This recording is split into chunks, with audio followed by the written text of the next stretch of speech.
Welcome back to Newstalgia, the show where we find out what happens when something old becomes something new. This week, I want to talk about a game that's seen a lot of remakes and ports, but still holds up as an amazing experience, despite the oversaturation. Yes, this week I will be talking about Skyrim. Originally, Skyrim came out on PS3, Xbox 360, and PC. When I first picked this up when it launched, I was obsessed. I loved Oblivion, I was absolutely pumped to play Skyrim. I remember playing it so much after the first 2 weeks, my playthrough had 108 hours logged into it. Keep in mind, at the time, I was working as well. I definitely didn't have much of a social life in those 2 weeks, but hey, the Dragonborn's gotta do what the Dragonborn's gotta do. What I've loved about Oblivion and Skyrim, you truly are allowed to play the way you want to play. You can create your own character. I always pick an Argonian because, well, they look badass and you can breathe underwater. Then on top of that, you have a huge variety of weapons and magic that you can use that helps you feel like you're playing the way you want to play. I usually stick to a sword in one hand and a spell in the other, or use a bow and arrow. It depends on the situation and how I'm feeling in the moment. On top of the freedom to play the way you want to play, you also have the freedom to do whatever you want to do.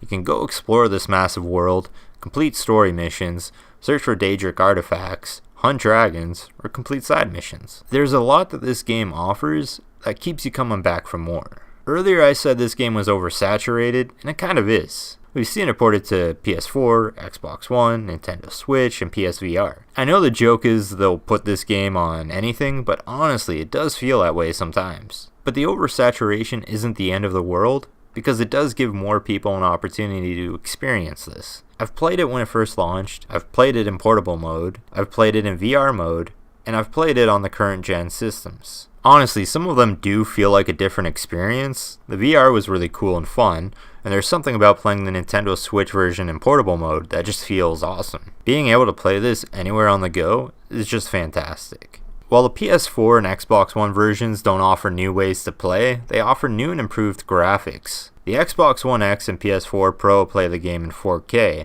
and offer longer draw distances, which lets you see more details from further away. Does Skyrim need all these ports? Not really.